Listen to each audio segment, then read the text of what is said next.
Shalom, shalom. Encore la prophétesse Sarah en Italie ce matin. Je vous salue dans le nom de Jésus. Alléluia. Ce matin, nous passons à notre test de Daniel 12. C'est long comme test, mais ce que le Saint-Esprit m'a dit à travers ce test, le tout petit, dans le verset 10, il dit, plusieurs seront purifiés, blanchis et épurés. Les méchants feront le mal et aucun des méchants ne comprendra. Mais ceux qui auront de l'intelligence comprendront. Ceux qui auront de l'intelligence. Ça veut dire que pour tout ce qui arrive dans les derniers temps, dans la fin des temps, ce n'est pas nous tous qui allons comprendre. Alléluia. Seulement ceux qui auront de l'intelligence. Alors, ce qui arrive n'est pas du nouveau. Alléluia. Prends l'Ancien Testament, il y a eu tellement. Vrai que beaucoup de gens ne s'intéressent pas aux prophéties bibliques. Ça, c'est leur affaire. Mais il est temps de croire que vraiment ce que Dieu a dit dans la Bible arrive, que nos yeux s'ouvrent. Nous approchons de cette époque et les choses se voient. Amen. Donc, ceux qui auront de l'intelligence comprendront, comme dit la Bible. Le Saint-Esprit parle à son peuple ce matin. Femmes, hommes, enfants, serviteurs et servantes de Dieu. Que ce temps ne soit pas un temps pour vous assoupir spirituellement. Beaucoup sont en train de s'éteindre, dit le Saint-Esprit. Trop de négligence dans son œuvre. Le Saint-Esprit dit, levez-vous. Ces temps-ci, il parle seulement de levez-vous. C'est le temps où, dans l'Ancien Testament, quand nous prenons, le peuple de Dieu se levait. Il levait la main vers Dieu. Satan profite de ce temps pour nous détruire. Quand nous lisons la parole de Dieu, c'est un temps où ils ébranlaient, Satan ébranlait ses ténèbres. C'est un temps où nous, enfants de Dieu, nous sommes distraits. Et lui, Satan, il ébranle facilement ses ténèbres, il travaille. Un temps où le peuple de Dieu doit se lever. Regardez, Satan nous a fermé les frontières pour ne plus aller évangéliser, pour ne plus faire l'œuvre, ni porter l'évangile de Christ. Vous vous rendez compte? Il nous sépare de l'amour des frères, on ne se voit plus. Il nous sépare même de nos familles. On ne peut plus aller vers nos enfants ne peuvent plus venir vers nous.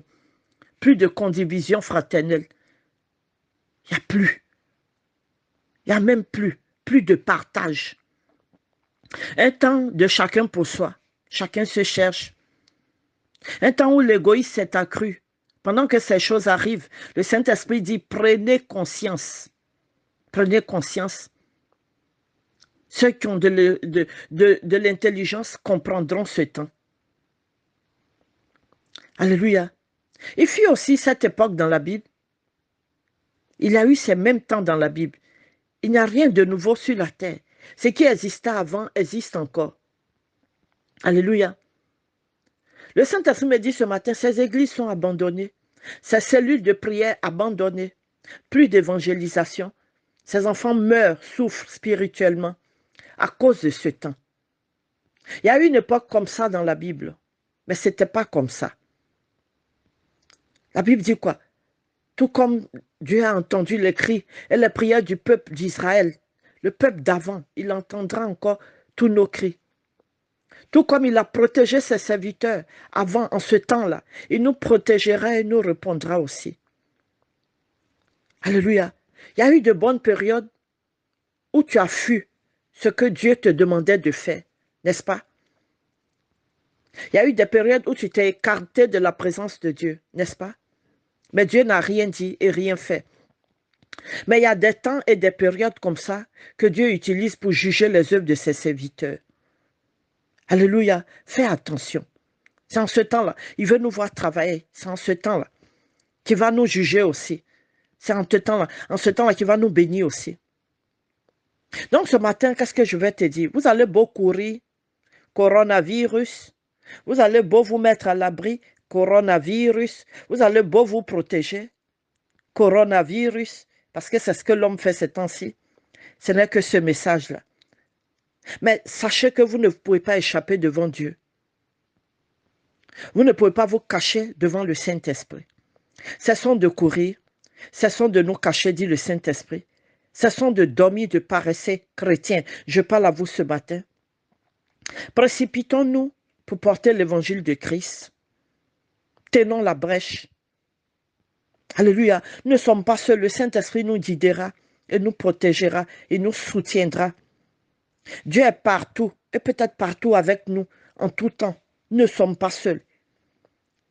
Satan nous menace par la peur, ses mensonges, ses tromperies.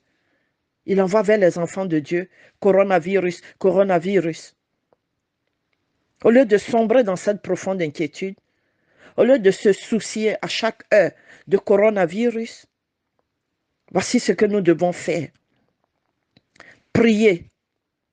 Élevons les murs de protection spirituelle par nos prières d'intercession. Allons proclamer l'évangile de Christ. Si nous faisons ces choses, il y aura des changements. Unissons-nous aussi dans la prière. Ne désertons pas dans les églises. Ne désertons pas dans les cellules. Unissons-nous. Soyons unis en ce temps-là pour porter un changement.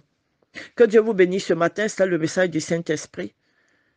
Et je vais te dire, toi qui n'as pas connu Christ, c'est un temps bien propice.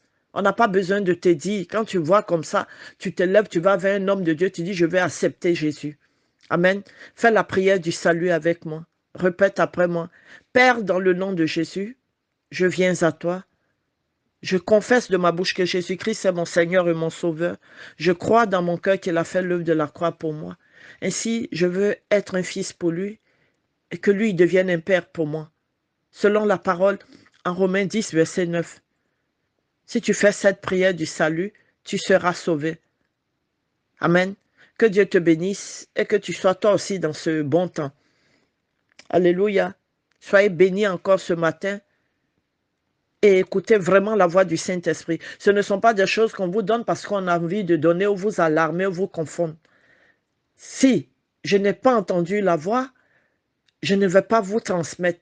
Mais ce que j'ai entendu, je dois transmettre. La Bible dit quoi? Si tu ne transmets pas le message, je redemanderai ton sang. Et comme je ne veux pas que mon sang soit redemandé, je vous transmets à chacun de faire ce qu'il veut du message que j'apporte. Ce n'est pas de la plaisanterie. Que Dieu vous bénisse.